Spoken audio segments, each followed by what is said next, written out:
Israel के जुल्म और सितम की दास्तान अल-शिफा अस्पताल में क्या हुआ, वो सब कुछ दिखाऊं उससे पहले एक बड़ी खबर ये है कि एक बीमारी ने अमेरिका को हिलाकर रख दिया है। ये कोरोना से भी खतरनाक है क्योंकि ये चुने हुए लोगों को ही बीमार करती है। हवाना सिंड्रोम नाम की इस बीमारी से अभी तक अमेरिकी डिप्लोमेट्स ही इसका शिकार बने हैं और इस बीमारी को फैलाने के पीछे रूस का हाथ माना जा रहा है। आज अमेरिका और दुनिया के अखबारों में यही खबर सबका ध्यान खींच रही है। रूस और यूक्रेन की जंग ने दुनिया को केमिकल वॉर की तरफ धकेल दिया है। ये एक खतरनाक बीमारी है और इलाज ना के बराबर। इसके लक्षण क्या हैं, इसके सिम्टम्स क्या हैं, वो मैं आपको आगे बताऊंगा। विदेशों में तैनात अमेरिकी अधिकारियों को की रहस्यमयी बीमारी के बारे में एक बड़ा खुलासा हुआ है। अमेरिका के न्यूज आउटलेट ने अपनी एक इंडिपेंडेंट जांच की बेस पर यह दावा किया है कि विदेशों में तैनात अमेरिकी अधिकारियों यानी कि डिप्लोमेट्स की अचानक गिरती तबीयत के पीछे रूस की खुफिया एजेंसी के हमले जिम्मेदार थे। असल में इस बीमारी के बारे में सबसे पहले क्यूबा के बारे में पता चला था। हवाना वहां का शहर है, इसलिए इसे हवाना सिंड्रोम कहते हैं। अमेरिकी अधिकारियों को अचानक तब वहां पर एक रहस्यमयी बीमारी होने लगी थी।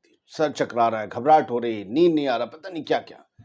जांच में इसके पीछे रूस की खुफिया एजेंसी का हाथ सामने आया था।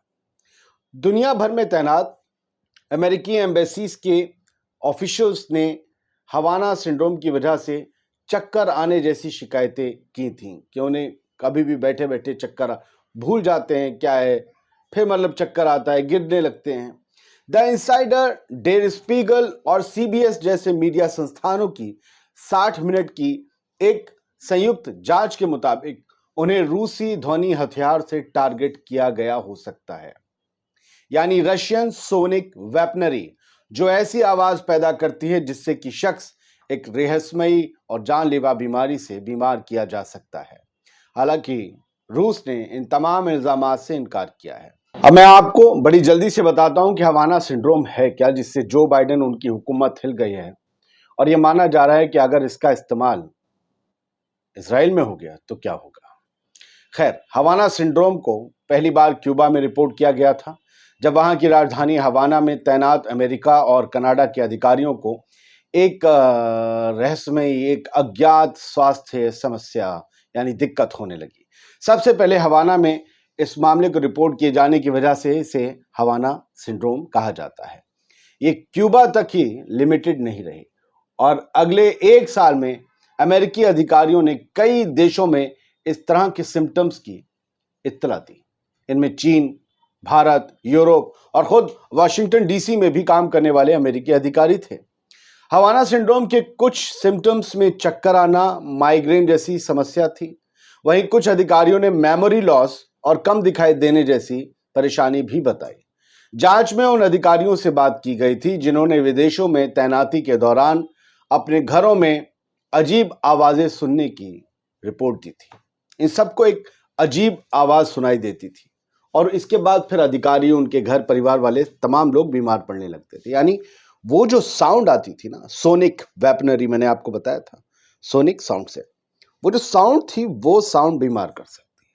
अब अगर सोचिए ये साउंड एक लार्ज स्केल पर, एक शहर पर या इजराइल बराबर एक छोटे देश पर, जो देश नहीं, एक आप यूं समझिए कि ऑक्यूपेशन एंटिटी है, उस पर ये छोड़ी जाए तो क्या होगा। क्योंकि रूस और इजराइल के बीच तानातनी गोलान हाइट्स पर बढ़ रही है। 11वीं पोस्ट रूस बनाने को है और यह भी कुछ सोर्सेस के हवाले से कहा गया है कि रूस ने, यानी पुतिन एडमिनिस्ट्रेशन ने, ये नेतन्याहू रिजिम को क्लियर किया है कि गोलान हाइट्स जिस पर तुमने कब्जा किया हुआ है कुछ दशकों से, ये सीरिया का इलाका है और ये सीरिया के ही मातहत रहेगा। ये गड़बड़ है। खैर, हम इजराइल से अभी इससे नहीं जोड़ेंगे, लेकिन जो बाइडेन प्रशासन पूरी तरीके से परेशान है और बड़े बड़े अखबारात में यही एक हेडलाइन थी। अब अल-शिफा अस्पताल और वहां क्या हुआ। गजा का अल-शिफा अस्पताल वहां की सबसे बड़ी मेडिकल फैसिलिटी था। मैंने इसलिए कहा क्योंकि अब ये कुछ नहीं रहा, अब ये खंडर है। ये जलाकर राख कर दिया, बर्बाद कर दिया, तबाह कर दिया। और ये उसकी तस्वीरें हैं, सिर्फ फोटोज दिखा रहा हूं मैं आपको। वीडियोस तो मेरे पास बहुत हैं ऐसे जिन्हें देखकर मैं दहल गया, आप नहीं देख पाएंगे उसे और यूट्यूब दिखा नहीं पाएगा। ये तस्वीरें हैं जो पूरी विसिनिटी तबाह हो गई और बताया जा रहा है कि इजराइल ने यहां इतना बम, इतना तोप चलाई है कि सब बर्बाद कर दिया, सिर्फ इसलिए कि हमास के लड़ाके यहां छुपे हुए हैं। रिपोर्ट्स ये कहती हैं कि पिछले पांच महीने पहले ये वही अस्पताल था जो हम आपको नहीं दिखाएंगे। बच्चों ने यहां प्रेस कॉन्फ्रेंस की थी और बताया था सब लाशें हमारे आसपास। अब ये अस्पताल नहीं रहा और जलाकर काला कर दिया गया है। कुछ दो अस्पताल की फैसिलिटी बिल्डिंग्स के बीच में एक ब्रिज टाइप का था, उसे तोड़ दिया गया है। रातों में सुबह सुबह जब यहां से इजरायली फौज भागी है या गई है वापस इसे तबाह करने के बाद, और इसके आसपास 600-700 मीटर के दायरे में सब कुछ जमींदोज कर दिया। जब वहां से वो इजरायली फौज निकली है तो लोग शहर में रोशनियां लेकर ढूंढते आए, नजर के ढूंढे, क्योंकि आपको पता है यहाँ 400 से ज्यादा लोगों की लाशें मिली हैं। ये रिपोर्ट किया गया है 400 से ज्यादा लोगों की लाशें। 2 हफ्ते यहां इजरायली फौज ने जुल्म का कदर काटा। 18 तारीख को यहां आई थी वो फौज, 2 हफ्ते ये सब किया है, और 18 मार्च को। और अब जब वो फौज वहां से निकली है तो तस्वीरें मैंने देखी हैं, किसी का हाथ, मैं उस चीज को देखकर परेशान हूं कि टैंक्स, लोगों को मारकर टैंक्स उनके ऊपर चढ़ाकर गुजार दिए गए। क्या वहां मंजर है न मैं बता सकता हूं न सुना सकता हूं। मैंने ऐसी जंग ना देखी ना सुनी। अगर ये जंग होती है और ये फौजें होती हैं तो मैं कहता हूं ये जानवर हैं, फौज नहीं है। ये हैवान है, शैतान के पुजारी है, फौज नहीं है। मैं खुला कहता हूं, और ऐसी फौज में मैं कभी अपने बच्चों को नहीं भेजना चाहूंगा, लिख के दे जाऊंगा। अगर ये फौज होती है कि लोगों को हाथ बांध के पीछे और गोली मार दी जाए और उन्हें टैंकों से, उनके ऊपर टैंक चढ़ा दिए जाएं, उन्हें बुलडोजरों से दफना दिया जाए जिंदा, हाथ बांध के। हाथ बांधने का मतलब वो तुम्हारी कैद में थे। ये वॉर क्राइम नहीं है, ये जेनेवा कन्वेंशन का उल्लंघन नहीं है। अगर ये फौज होती है तो मैं कहता हूं ये जानवरों की फौज है, हैवानों की फौज है। फिर कहता हूं ये राक्षसों की फौज है, चाहे किसी भी देश की। अगर AFC फौज होती है तो, और लानत है ऐसी फौजों पर और ऐसी फौज रखने वाले देशों पर। यह कयामत। 400 से ज्यादा, ये एक मां और बेटा दोनों डॉक्टर थे। ये डॉक्टर यूसरा थी, यूसरा अल मकादमा, और उनका बेटा अहमद अल मकादमा, दोनों को अल शिफा अस्पताल में कत्ल कर दिया गया। डॉक्टर्स को मारा गया, जर्नलिस्ट को मारा गया ताकि वो कवर ना कर सके, डॉक्टर्स को मारा गया ताकि फिलिस्तीनियों को इलाज ना दिला सके। 36 अस्पताल गजा के जो थे बर्बाद कर दिए गए।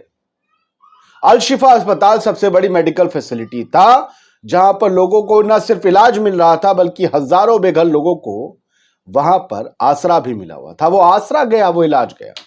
अब जो घायल होगा उसका क्या होगा सबको पता है, सबको पता है। और ऐसी लाशें मिली हैं, बच्चों की सड़ी गली, सिर्फ हड्डियां रह गई, क्योंकि 2 हफ्ते पहले, 10 दिन पहले, 9 दिन पहले जिसे मारा होगा उनके जिस्मों का क्या हुआ होगा। लेबनान बॉर्डर पर लिए चलता हूं, एक इवेंट ऑर्गेनाइज किया गया इजराइल में जिसमें एडवोकेट किया गया ये कि सेटलमेंट्स साउथ में भी बनाए जाएंगे। मतलब जो यहूदी और ये रब्बी हैं वो साउथ लेबनान की जमीनों पर जहां हिजबुल्लाह का कब्जा है वहां भी जमीनें कब्जा कर अपने सेटलमेंट्स बनाएंगे। हालांकि हिजबुल्लाह के पास Russian made TOS missile launcher पहुंच चुके हैं, जिसकी ये तस्वीर है। ये रिपोर्ट आई और इसके बारे में हम एक विस्तृत रिपोर्ट बनाएंगे। ये लॉन्चर क्या ताकत बढ़ाएंगे हिजबुल्लाह की और कितना नुकसान पहुंचाएंगे इजराइल को, ये हम जरूर जांचेंगे, परखेंगे, एक रिपोर्ट तैयार करेंगे और आपके सामने पेश करेंगे। शुक्रिया।